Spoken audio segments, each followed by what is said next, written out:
நேயர்கள் அனைவருக்கும் வணக்கம். வெண்முரசு மாமலர் அத்தியாயம் 89 வேர் விளையாடல். முண்டன் கதையை முடித்த பின்னரும் பீமன் காட்சிகளிலிருந்து விடுபடவில்லை. முண்டன் எழுந்து சென்று அருகே நின்றிருந்த அத்திமரத்தில் தொற்றி ஏறி கனிந்தவற்றை மட்டும் பறித்து கைகளால் உடைத்து மலரச் செய்து உள்ளே செறிந்திருந்த செம்மணி தசையை பற்களாலேயே சுரண்டி உண்ணத் தொடங்கினான். அவன் கிளை தாவிய அசைவில் விழிப்பு கொண்ட பீமன் முதற்கணம் அவனை குரங்கென்றே உணர்ந்தான். எழுந்து கொண்டு, கனிந்துள்ளனவா என்றான். ஆம், பசிக்கிறது என்ற பின் அவன் தாவி நிலத்தில் விழுந்து அணுகி கையில் இருந்த கனிகளை அளித்தான். பீமன் அவற்றை வாங்கி உண்ட பின், அஸ்ருபிந்துமதியின் கதையை நான் கேட்டுள்ளேன் என்றான். விழி நீர்மகள். ஒவ்வொருவருக்கும் அவ்வண்ணம் ஒருத்தி உண்டு என்பார்கள் கவிஞர். அவளையே பிற பெண்ணிடம் மானுடர் தேடிக்கொண்டிருக்கிறார்கள். ஒவ்வொரு முறையும் ஏமாற்றமடைகிறார்கள். பின்னர் சொல்லி சொல்லி தங்களை தேற்றிக்கொண்டு இவளே என்றும் இவ்வளவே என்றும் நிறைவு கொள்கிறார்கள். அது நிறைவல்ல என பின்னர் அறிகிறார்கள். அப்போது வாழ்க்கை சென்று விட்டிருக்கும். முன்னோக்கி செல்லும் உள்ளமும் இல்லாமல் ஆகிவிட்டிருக்கும். பின்னால் நோக்கவும் அடைந்தவற்றையும் இழந்தவற்றையும் எண்ணி எண்ணி ஏங்கவுமே பொழுதிருக்கும் என்றான் முண்டன். யயாதி என்னவானார் என்றான் பீமன். கதைகளின்படி அவர் 1000 ஆண்டு காலம் காட்டில் அஸ்ருபிந்துமதியுடன் காமத்தில் ஆடினார். காம நிறைவடைந்த பின்னர் குருநகரிக்கு மீண்டு தன் இளைய மைந்தன் புருவை அழைத்து அவன் இளமையை திருப்பி அளித்து அவனை அரசனாக ஆக்கினார். முதுமை சூடிய பின் மீண்டும் காடேகினார். பிருகுதுங்கம் என்னும் மலையை அடைந்து அங்கே 7 குகைகளில் வாழ்ந்த சப்தசிருங்கர்கள் என்னும் முனிவர்களுடன் வாழ்ந்து மெய்யுணர்ந்து உடல் உதிர்த்து விண்புகுந்தார். பிருகுதுங்கத்தில் தன்னை தேடி வந்த முனிவர்களுக்கு மாமன்னர் யயாதி உரைத்த நெறிகளும் மெய்யறிவுகளும் யயாதி சூக்தங்கள் என்னும் பேரில் 3 தொகுதிகளாக முனிவர்களால் தொகுக்கப்பட்டுள்ளன. இன்றும் அவை அரசு சூழ்தலுக்கான நூல்களாக பயிலப்படுகின்றன என்றான் முண்டன். பீமன் நிறைவில்லாதவனாக கைகளை நக்கிய பின், நான் விழைவது பிரிதொன்று என்றான். அவர் அறிந்த மெய்யறிதல்களால் என்ன பயன்? அதை போன்ற பல 100 மெய்யறிதல்கள் சேர்ந்து பெரும் சொற்குவையாக நம் தலைக்கு மேல் உள்ளன. மூத்தவர் அவற்றை நாள்தோறும் பயின்று தன்னை எடைமிக்கவராக ஆக்கிக் கொள்கிறார். நீங்கள் அறிய விழைவதுதான் என்ன என்றான் முண்டன். அவர் மீண்டும் தன் தேவியரை சந்தித்தாரா என்றான் பீமன். அவர்களுடனான உறவை அவர் எப்படி அறுத்து கொண்டார்? முண்டன். அதை நான் சொல்ல முடியாது. தொடக்கம் முதலே இக்கதை பெருக்கில் வினாக்களே திரண்டு எழுகின்றன என்றான். ஆம், அன்னையர் அவரை எப்படி ஒரே கணத்தில் அறுத்து கொண்டார்கள்? அவர்களில் அவர் எவ்வண்ணமேனும் எஞ்சினாரா என்றான் பீமன். அவ்வாறு முற்றிலும் தன்னிலிருந்து தன் ஆண்மகனை அகற்றிவிட பெண்களால் இயலுமா? முண்டன் புன்னகை புரிந்து பேசாமல் இருந்தான். பீமன் ஆற்றாமையுடன் கைகளை விரித்து, தனக்கு மட்டுமே என்றும் தனக்கில்லை என்றால் முற்றழிய வேண்டும் என்றும் எண்ணுவது எப்படி மெய்யென்பாக இருக்கவியலும்? தம்மைந்தன் என்றால் இவ்வண்ணம் நடந்து கொண்டிருப்பார்களா என்றான். முண்டன். இத்தகைய பல 100 வினாக்களின் தொகையை சுமையெனக் கொண்டே ஒவ்வொருவரும் வாழ்க்கையை முடிக்கிறார்கள் என்றான். பீமன் தன்னுள் மூழ்கி நெடுநேரம் அமர்ந்த பின், தாயின் உறவன்றி உறவென்று வேறேதும் உண்டா இப்புவியில் என்றான். முண்டன் சிரித்து, அது ஒன்று எஞ்சியுள்ளது உங்களுக்கு. நன்று என்றான். என் வினாக்களுடன் நான் இங்கிருந்து எழ முடியாது என்றான் பீமன். திரும்பி கருவறைக்குள் அமர்ந்திருந்த தேவயானியை நோக்கிய பின், அவரிடம் நான் அனைத்தையும் உசாவியாக வேண்டும் என்றான். நீங்கள் சென்ற காலத்திற்குள் செல்ல வேண்டுமா என்று முண்டன் கேட்டான். ஆம், அங்கே நான் யார் என்று அறிந்தாக வேண்டும். முண்டன் தன் முகத்தருகே பறந்த ஒரு இறகு பிசிரை நோக்கிய பின், இதை நோக்குக இளவரசே என்றான். இதன் நிலை அழிதலை, இதை அலைக்கழிக்கும் காற்றுகளை விழிகளால் காண முயல்க. பீமன் அதை நோக்கி விழி நாட்டினான். அதன் ஒவ்வொரு பீலியையும் அணுக்கமாக பார்க்க முடிந்தது. அது மிகச் சிறிய சிட்டுக்குருவி ஒன்றின் கழுத்தில் இருந்த இறகு. பருப்பொருள் வடிவை உதறி ஒளியாக மாறும் முதல் படியில் இருந்தது. அவை ஒவ்வொன்றையும் தனித்தனியாக தொட்டு அசைத்தது காற்று. அல்லது ஒவ்வொரு பீலிக்கும் தனி காற்றா? காற்றென்பது ஒரு பெரும் படையெழுச்சியா? அவ்வசைவுகளின் ஊடாக உயிர் கொண்டது போல் சிறகு பிசிறி எண்ணியது, குழம்பியது, முடிவெடுத்து திரும்பியது, வேண்டாம் என்றது, ஆம் என்று மீண்டும் நிலைத்தது. அடடா என எழுந்தது, ஆ என திகைத்து திரும்பியது, போதும் என விழுந்தது, இதை மட்டும் என மீண்டும் எழுந்தது. முண்டன் தன் கைகளை அதை சுற்றி மெல்ல அசைக்கலானான். அந்த காற்றால் இறகு அலைவுற்றது. அவன் கையை விலக்கிய போது முகர விரும்பும் நாய்க்குட்டி என தேடிச் சென்றது. கைகளை நீட்டிய போது அஞ்சிய பறவை என விலகியது. காற்றலைகளை அவன் காணத் தொடங்கினான். மிக மென்மையான நீல ஒளியாக அவை இருந்தன, குளிர்ந்திருந்தன. அவற்றில் கோடிக்கணக்கான மென் துகள்கள், ஒவ்வொன்றும் ஒளி கொண்டிருந்தது. ஊடே பறந்தன நுண்ணுயிர்கள், மிகச் சிறிய சிறகு துளியை அணிந்தவை. அவற்றை அலைந்து கொண்டே இருந்தது சிறகு பிசிர். எங்கிருக்கிறீர்கள் இளவரசே என மிக தொலைவில் எங்கோ இருந்து முண்டன் கேட்டான். ஓர் அரண்மனையில், மஞ்சத்தில் என்றான் பீமன். என்ன செய்கிறீர்கள் என்று மீண்டும் முண்டன் கேட்டான். படுத்திருக்கிறேன், துயில்கிறேன். நீங்கள் என் கனவில் வந்து இக்கேள்வியை எழுப்புகிறீர்கள். முண்டன் மெல்ல நகைத்து ஆம் என்றான். எங்கிருக்கிறீர்கள் என்றான் பீமன். நெடுந்தொலைவில், எதிர்காலமெனும் பெருக்கின் மறுகரையில் என்றான் முண்டன். பீமன் ஆம், என்னால் உணர முடிகிறது என்றான். நீங்கள் கனவு காண்பது எதை என்றான் முண்டன். என் கனவில் எப்போதும் நான் ஒரு பேருருவன், திரண்ட தோள்களும் திமிர்க்கும் தசைகளும் கொண்டவன் காட்டுக்குள் சென்று கொண்டிருக்கிறேன். எங்கே என்றான் முண்டன். ஒரு இனிய சோலைக்காடு, அரியா மனம் ஒன்றால் அழைக்கப்படுகிறேன். எண்ணிய மலர் என தன்னை உருமாற்றி காட்டும் மாய மனம் அது. உடன் ஒரு குரங்கு வருகிறது.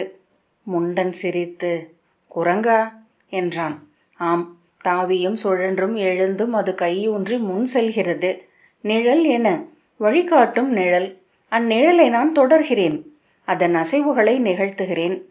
அப்படியென்றால் நான் தான் நிழலா? நிழலுக்கு வண்ணமும் வடிவமும் எண்ணமும் இருப்பும் உண்டா? அங்கு ஒரு சிற்றாலயத்தை காண்கிறேன். அதற்குள் ஓர் அன்னை தெய்வம் ஐம்புரி குழலை அவிழ்த்திட்டு வெறி மின்னும் கண்களும் அருள் நிறை இளநகை சூடிய இதழ்களுமாக நின்றிருக்கிறது. அதன் முன் நின்றிருக்கிறேன் என்றான் பீமன். அவள் யார் என்றான் முண்டன். அறியேன், அவள் என் அன்னையை நினைவுறுத்துகிறாள். முண்டன். உங்கள் பெயர் என்ன என்றான். என் பெயர் புரு, சந்திரகுலத்தின் பேரரசர் நகுஷரின் மைந்தர், யயாதியின் கடை மைந்தன். அவர் கொடியையும் குடியையும் கொடையென பெற்று அரசாள்கிறேன். விழித்தபோது அக்கனவை சேற்றில் படிந்து மட்கிய இலையின் வடிவப்பதிவு போல நினைவுகளில்தான் புரு அறிந்தான். அப்பதிவிலிருந்து கனவை மீட்டெடுக்க விழைவது போல இருண்ட அறையின் கூரைச் சரிவில் நெய் விளக்கின் தாழ்த்திரியின் சிற்றொளியில் அலையடித்த நிழல்களை நோக்கியபடி படுத்திருந்தான். பின்னர் எழுந்து தன் கைகளை நோக்கியபடி சிவம் யாம் என முழுமை சொல் உரைத்தான். எழுந்து மிதியடியை அணிந்து கொண்டபோது கதவை திறந்த ஏவலன் வணங்கினான். நீராட்டறைக்கு அவனுடன் செல்கையில் இடைநாழியில் காத்து நின்றிருந்த அமைச்சன் சுபகன் வணங்கி உடன் சேர்ந்து கொண்டான். தந்தை பார்க்கவனின் நீத்தார்கடனுக்காக அவன் கங்கை கரைக்கு சென்று 15 நாட்களுக்கு பின்னரே மீண்டிருந்தான். இருவரும் சொல்லில்லாமல் நடந்தனர். அவர்களின் காலடிகள் உரையாடல் போல் ஒலித்தன. இடைநாழியின் வளைவுகளில் நிழல்கள் இணைந்து ஒன்றாயின. நீராட்டறைக்குள் நுழைந்ததும் ஏவலர் வந்து புருவை வணங்கி அவன் மேலாடையை கழற்றினர். இனிய தைல மனத்துடன் ஆவி எழ களத்தில் நிறைந்திருந்த நீரின் அருகே வெண்கலச் சிற்றிருக்கையில் அவன் அமர அவர்கள் அவன் இடையாடையை கழற்றிவிட்டு எண்ணெய் பூசத் தொடங்கினர். நறுமணம் கலந்து காய்ச்சப்பட்ட எள்ளெண்ணெயின் மணத்தை நீராவி அள்ளி அரை முழுக்க கொண்டு சென்று சுவர்களில் துளியாக்கி வழியச் செய்தது. மீண்டும் அதே கனவு என்று புரு சொன்னான். அவன் குரலை எதிர்பாராத சுபகன் சுவரில் வழிந்த நீர்த்துளியிலிருந்து விழி விலக்கி எண்ணினேன் என்றான். யார் அவன்? எதற்காக அவ்வுருவை கனவு காண்கிறேன் என்றான். நீங்கள் தோள் கொண்டவர் அல்ல, உங்கள் விழைவுதான் அவ்வாறு கனவில் எழுகிறது என்றான் சுபகன். நாம் அறியாத மூதாதையரைப் போலவே நாம் அறியவும் இயலாத வழித்தோன்றல்களும் நம் கனவில் உரைகிறார்கள் என்று நிமித்திகர் சொன்னார். அது மெய் என்றே எனக்கும் தோன்றுகிறது என்றான் புரு. ஒவ்வொரு மரத்திலும் விதைகள் உரைகின்றன, விதைகளுக்குள் விதைகள் வாழ்கின்றன என்று ஒரு சொல்லாட்சி உண்டு. சுபகன்: அவ்வண்ணம் எண்ணிக்கொள்வதனால் நிறைவு கொள்கிறீர்கள் என்றால் அதுவே ஆகுக என்றான். எவ்வாறு எண்ணினாலும் எந்த வேறுபாடும் உருவாகப் போவதில்லை. அவன் கொடி வழியினன் என்றால் அவனை காணப்போகிறீர்களா என்ன? புரு: அவன் உருவை ஓவியர்களை கொண்டு வரைந்து வைக்க வேண்டுமென எண்ணினேன். எங்காவது அது இருக்க வேண்டும், வண்ணங்களில் அல்ல, கல்லில். 1000 ஆண்டுகளானாலும் அங்கே அது காத்திருக்க வேண்டும். என்றோ ஒரு நாள் அவன் வந்து அதன் முன் நிற்பான் என்றான். சுபகன் நகைத்து, அதை நீங்கள் என அவன் பிழையாக எண்ணிக்கொள்ளக்கூடும். அவன் கனவில் வந்த உருவம் என்றான்.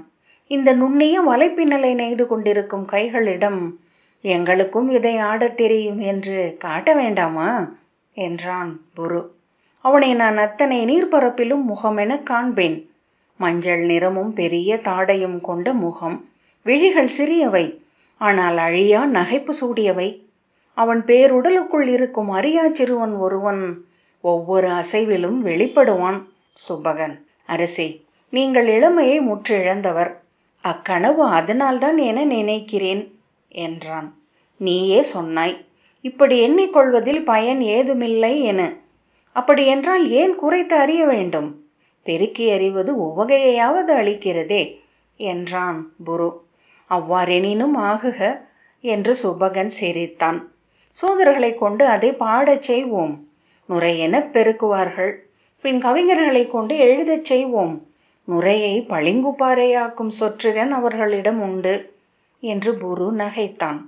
நீராட்டுக்கு பின் அவர்கள் இயல்படைந்து பேசியபடி நடந்தனர். சற்று நேரத்தில் கிளம்பிவிடலாம். அரசே, இளவரசர்களும் அரசியும் முன்னரே ஒருங்கிவிட்டனர்.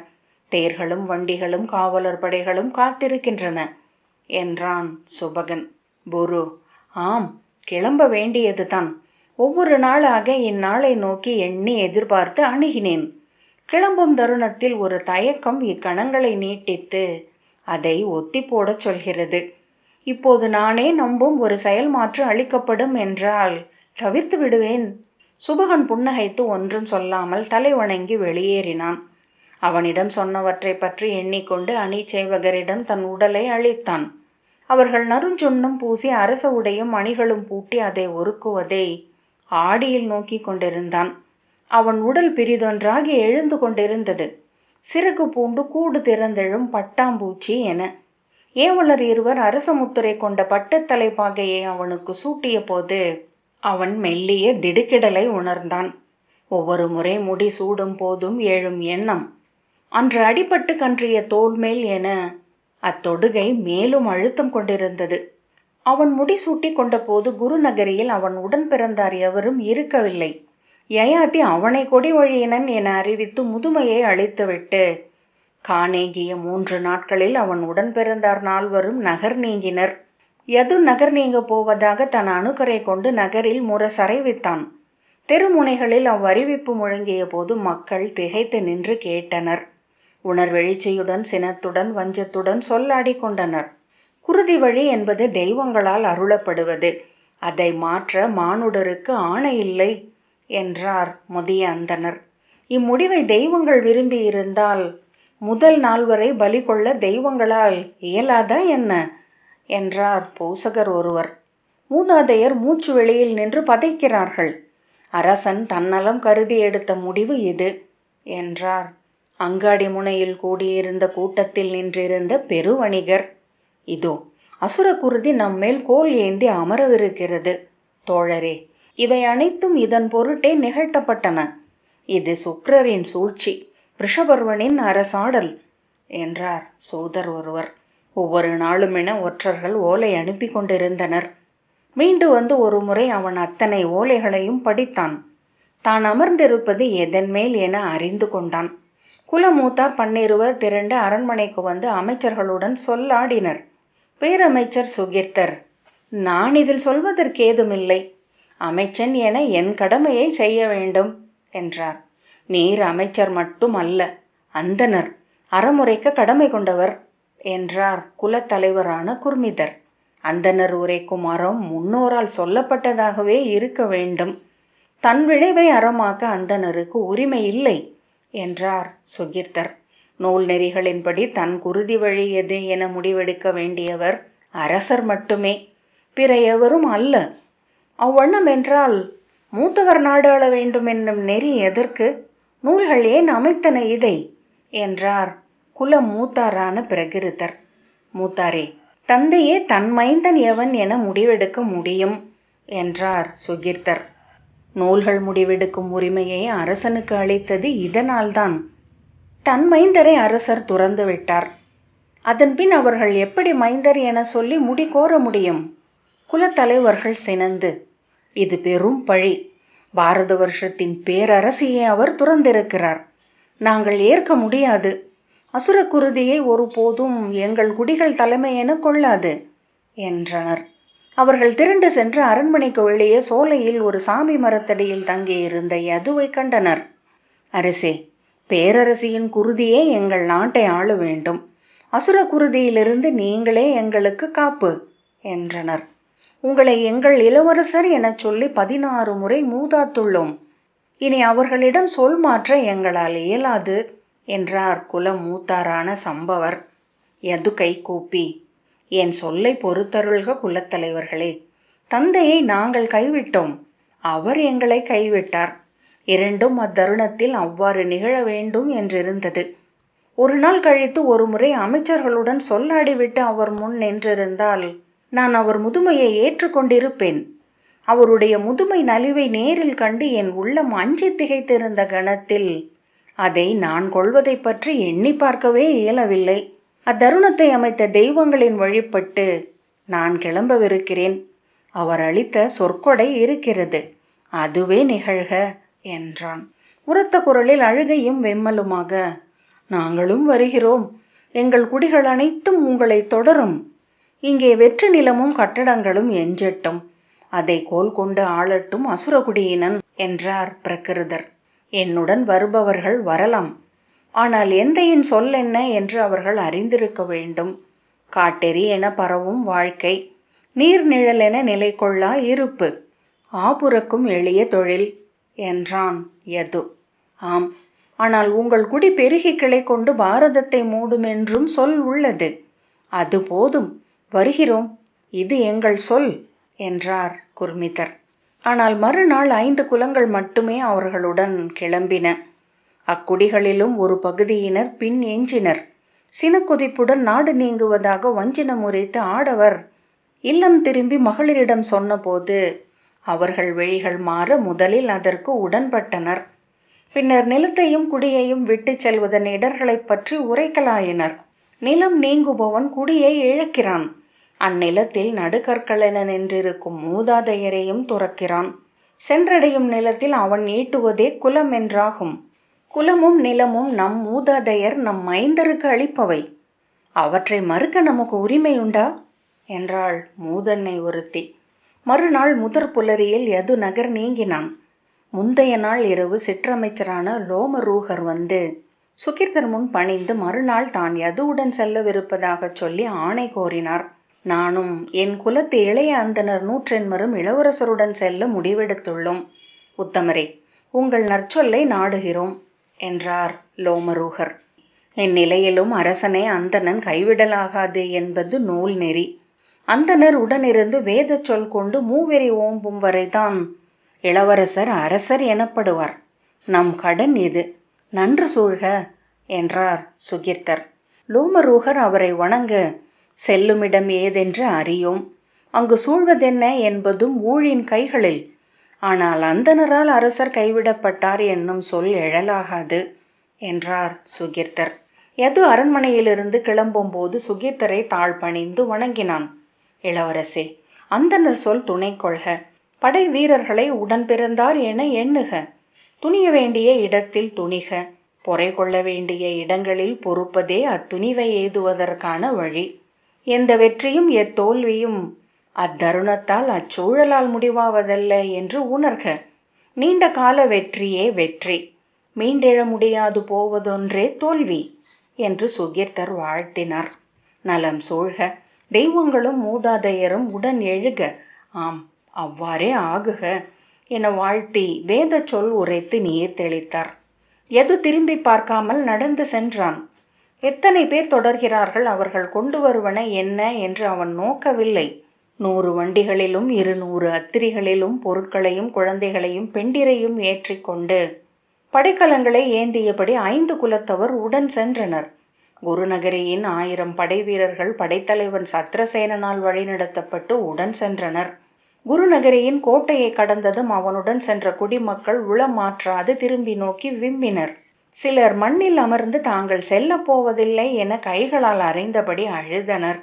குலமூத்தார் சினந்து ஆணையிட அவர்களை பிறர் தேற்றி தூக்கி சென்றனர். சிலர் தங்கள் மைந்தருடனும் பெண்டிருடனும் மீண்டும் நகர் நோக்கி ஓடி வந்தனர். கோட்டைக்குள் பெரும் முற்றத்தில் கூடி நின்று செல்பவர்களை நோக்கி விழிநீர் வடித்தவர்கள் ஓடி மீண்டவர்களை நோக்கி கைவிரித்து பாய்ந்து சென்று அணைத்து கொண்டனர். சூழ்ந்து நின்று கதறி அழுதனர். செல்பவர்கள் விழி மறைத்தனர். புழுதி அடங்கியது. ஒன்றும் நிகழாதது போல் ஆயிற்று ஒளி எழுந்து கொண்டிருந்த தொடுவானம். தொடுவானை எதுவும் கலைக்க முடியாது இளையோரே, அது காலமெனும் கூர்வாள். எத்தனை கொன்றாலும் உறுதிப்படியா ஒளி கொண்டது என்றார் சூதர் ஒருவர். அவர்கள் துயருடன் இல்லம் மீண்டும் சென்றவர்களுடன் சென்ற கற்பனையில் அலைந்தபடியும் ஆங்காங்கே அமர்ந்தனர். ஆனால் அவர்கள் சென்றது நீர்ச்சிறை விளிம்பு கிழிந்தது என அடுத்த அணி துர்வசுவுடன் கிளம்பி செல்ல வழி அமைத்தது. யது கிளம்பிய மறுநாள் கரும்புலரியில் துர்வசு சுகீர்த்தரை கால் தொட்டு வணங்கி சொல் பெற்று தன்னந்தனியே கிளம்பினான். அவன் கோட்டையை கடந்து நின்று 3 திசைகளையும் நோக்கிய பின் மேற்கு நோக்கி திரும்பிய போது அவன் சாலை தோழனாகிய ரணசிம்மன் தன்னை தொடர்ந்த சிறு படைப்பிரிவுடன் பின்னால் சென்று அடிபணிந்தான். அவன் செல்வதை கண்டதும் 3 குலங்கள் கிளம்பி துர்வசுவுடன் சேர்ந்து கொண்டன. அவர்கள் கிளம்பி சென்றபோது முந்தைய நாளின் எழுச்சியும் துயரும் இருக்கவில்லை. வெறுமை கொண்ட விழிகளுடன் மக்கள் நோக்கி நின்றனர். ஒருவேளை செல்லுமிடத்தில் மேலும் சிறந்த வாழ்க்கை அமையக்கூடுமோ என்னும் ஐயம் அவர்கள் உள்ளத்தில் எழுந்தது. ஒரு நாள் கழித்து அதை எவரோ சொன்னார்கள். சொல்லானதுமே அது பெருகலாயிற்று. நகர் நீங்கியவர்கள் செல்வம் செழித்த புதுநிலங்களில் சென்று குடியேறும் கதைகள் தோன்றலாயின. பின்னர் ஒவ்வொருவரும் அந்நகரை விட்டு வெளியேறும் ஆழ்கனவு ஒன்றை தங்களுக்குள் பேணி வளர்க்க தொடங்கினர். திருஹியுவும் அனுதிருஹியுவும் திரும்பி ஹிரண்யபுரிக்கே செல்லக்கூடும் என அமைச்சர்கள் எதிர்பார்த்தனர். விஷபர்வனின் அழைப்புடன் பறவை தூதும் வந்தது. ஆனால் அவர்கள் கிளம்பி தெற்கும் கிழக்குமாக சென்றனர். அவர்களுடன் அசுரப்படைகளில் இருந்த வீரர்களின் சிறு குழுக்களும் ஓரிரு குடியினரும் உடன் சென்றனர். நகரை ஆளும் பொறுப்பு பேரமைச்சர் சுகீர்த்தரின் கைக்கு வந்தது.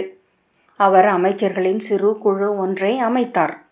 அரியணை மேல் யயாதியின் கோலும் முடியும் வைக்கப்பட்டு அவர் பெயரில் முத்திரையிடப்பட்ட ஓலைகளால் ஆட்சி நடந்தது. முடிசூடிய பின்னர் அமைச்சர்களை அழைத்து அவர்கள் சென்ற இடத்தை பற்றி அறிந்து வர ஒற்றர்களை அனுப்பும்படி புரு சொன்னான். உறுதியான குரலில், அது கூடாது அரசே, இனி அவர்களை நாம் தொடரக்கூடாது என்றார் அவர். அவர்கள் எவ்வண்ணம் எங்கிருக்கிறார்கள் என்று அறிந்து கொள்ளலாம் அல்லவா என்றான் புரு. அறிந்தே என்ன செய்ய போகிறீர்கள்? அவர்கள் பெருமரங்கள் என கிளை வெறித்து விழுது பரப்புவார்கள் என்பது உங்கள் தந்தையின் சொல். இது வேர் தாழ்த்தும் பருவம். இப்போது அவர்களை தோண்டி எடுப்பது வீண் வேலை என்றார் சுகீர்த்தர். இன்று அவர்கள் செல்லும் இடமெங்கும் கடும் எதிர்ப்புகளுக்கு ஆளாவார்கள். தங்கள் ஆற்றலை எல்லாம் திரட்டி போரிட வேண்டும். அவர்களின் உள்ளமும் எண்ணிக்கையும் ஒற்றுமையும் வலுப்பெற வேண்டும். எதிர்கொள்ளும் மாற்று விசைகளே அவர்களை வளர்க்க வேண்டும். அப்போது மட்டும் அவர்கள் வென்று வாழ முடியும் என்றார். புரு தலை குனிந்து அமர்ந்திருக்க மூத்த ஒற்றனான சந்திரபாலன், தாங்கள் நிலை கொள்ளும் வழிகளை அவர்கள் கண்டடைய வேண்டும் அரசே என்றான். இப்போது அவர்கள் இருக்கும் இடத்தை நாம் அறிந்து கொண்டோம் என்றால் என்ன செய்வோம்? ஒவ்வொரு நாளும் என அவர்களை பின்தொடர்வோம்.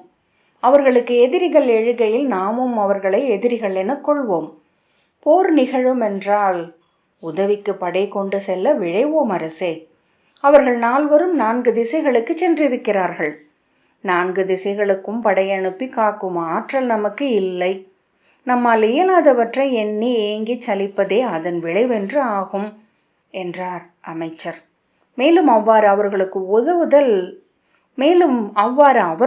உதவுதல் உங்கள் தந்தையின் ஆணையை மீறுவதே. அவர்கள் நம் குருதியினர் அல்ல, நம் சமந்தரோ நமக்கு கப்பம் அளிப்பவரோ அல்ல.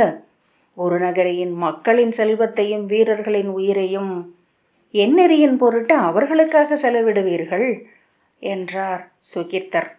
அத்துடன் மறுநாள் படை வீரர்கள் எவரையும் உடன் அழைக்காமல், கருவூலத்தில் ஒரு பொன்னை கூட கேட்காமல், நாடு நீங்கிய உங்கள் உடன் பிறந்தார் நம் உதவியை ஏற்றுக்கொள்வார்கள் என எண்ணுகிறீர்களா? அவர்களில் எது தனக்குரிய நிலம் தேடி தன் படைகளுடன் தென்றிசை நோக்கி சென்றான். கங்கையையும் யமுனையையும் கடந்து மாளவத்தையும் கீக்கடர்களின் தேவபுரியையும் தாண்டி தென்மேற்காக தன் குடிகளை அழைத்து சென்றான். நிஷாதர்களின் நாட்டில் தோலூன்றிய கழிவு நீர் ஓடிய சர்மாவதி நதியை கடந்து எதுவும் அவன் படையினரும் மேலும் சென்று மனிதர்கள் வாழாது வெயில் பரவி வீண் நிலமாக கிடந்த பர்ணசா என்னும் ஆற்றின் படுகையை அடைந்து அங்கே தங்கள் குடியை நிறுத்தினர். யதுவின் அமைச்சரான ரோமரூகர் அங்கே சிற்றூர் ஒன்றை அமைத்தார். அவர்களின் முதல் ஊர் அங்கே அமைந்தது. துர்வசு தன் தோழன் ரணசிம்மனுடன் நகர் நீங்கிச் செல்கையில் காட்டு எல்லையில் சந்திரகுலத்தின் அனைத்து அடையாளங்களையும் துறந்தான். குருநகரியின் கடைசி புழுதியையும் தன் காலடியிலிருந்து அகற்றும் பொருட்டு ஓடையில் கால் கழுவி விட்டு மேற்காக சென்றான். சப்த சிந்துவையும் கூர்ஜரத்தையும் கடந்து சென்ற போது நாடுகளே இல்லாத பெரும் பாலை நிலம் அவர்களை எதிர்கொண்டது. அணையாத அனல் காற்றுகள் வீசும் கந்தவதி என்னும் நிலம் அவர்களுக்கென அமைந்தது. தன் உடன் பிறந்தவனாகிய திருஹ்யு யமுனைக்கு அப்பால் சென்று மச்சர்களுடன் இணைந்து கொண்டதையும், அனுதிருஹ்யு மேலும் கடந்து சென்று தண்டகாரண்யத்தின் தொல்குடிகளுடன் இணைந்து தனிக்குடி கண்டதையும் சூதர்களும் தென்னக பாணர்களும் வந்து பாடிய பாடல்களினூடாகவே புரு அறிந்து கொண்டான். அந்த செய்திகள் குருநகரியில் பரவுவதற்கு அவன் ஆணையிட்டான். சூதர் சொல் பெருகுவதென்பது அவன் அறிந்திருந்தான். யயாதியின் மைந்தர் 4 நகர்களை அமைத்து அரச முடி சூடிவிட்டனர் என்னும் செய்தி குருநகரியின் குடிகளை உளம் அமையச் செய்தது. அதன் பின்னரே அவர்கள் புருவை தங்கள் அரசன் என ஏற்றுக்கொண்டனர். புரு சுகிர்தரை குருநகரியின் செல்வத்தில் பெரும் பகுதியை கன்னிச் செல்வம் என கொடுத்து குருநகரிக்கு கப்பம் கட்டும் சிற்றரசென திகழ்ந்த கோசல நாட்டின் அரசன் புஷ்டியின் மகள் பௌஷ்டையை மணந்து பட்டத்தரசியாக்கினான். அந்த மணவிழா 12 நாட்கள் குருநகரியில் கொண்டாடப்பட்டது. பாரத வருஷத்தின் அரசர்கள் திரண்டு வந்து அந்த மணவிழாவை அணி செய்தனர். க்ஷத்திரிய பேரரசி அமைந்ததுமே குருநகரியின் மக்களின் உள்ளம் மாறத் தொடங்கியது. முதல் இளவரசன் பிரவீரனின் இடையணி விழா நடந்தபோது குடிகள் நடந்தவை அனைத்தையும் மறந்து பெருமிதமும் களிவெறியும் கொண்டு கொண்டாடினர். சுகிர்தரின் சொல்படி நகரின் கோட்டையை மேலும் ஒரு சுற்று விரிவாக்கி அதற்கு சந்திரபுரி என்று பெயரிட்டான். சந்திரகுலத்து குருதி வழியால் ஆளப்படுவது அந்நகர் என அப்பெயர் ஒவ்வொரு முறை உச்சரிக்கப்படுகையிலும் உறுதியாயிற்று. ரிஷபர்வனின் கொடி வழி வந்தவன் அவன் என்பதை விரைவிலேயே அனைவரும் மறந்தனர். ஆனால் நகரின் முத்திரையாக ஹிரண்யபுரியின் அமுத கலசம் அமைந்தது. அதை குறித்த அந்தணரும் சத்திரியர் சிலரும் உளக்குறை கொண்டிருந்தாலும் அவ்வடையாளத்தை பெண்டிர் விரும்பியமையால் விரைவிலேயே அது ஏற்றுக்கொள்ளப்பட்டது. முடிசூடி எழுந்து தன்னை புரு ஆடியில் பார்த்து கொண்டான். முதிய அணிச்சேவகர், தங்கள் தந்தை பேரரசர் யயாதியை நான் பார்த்திருக்கிறேன் அரசே, அவரைப் போலவே தோன்றுகிறீர்கள் என்றார். புரு புன்னகையுடன், ஆம், ஒரே முகங்கள்தான் என்றான். மாமல்லர் 89வது அத்தியாயம் இத்துடன் நிறைவு பெற்றது. நன்றி.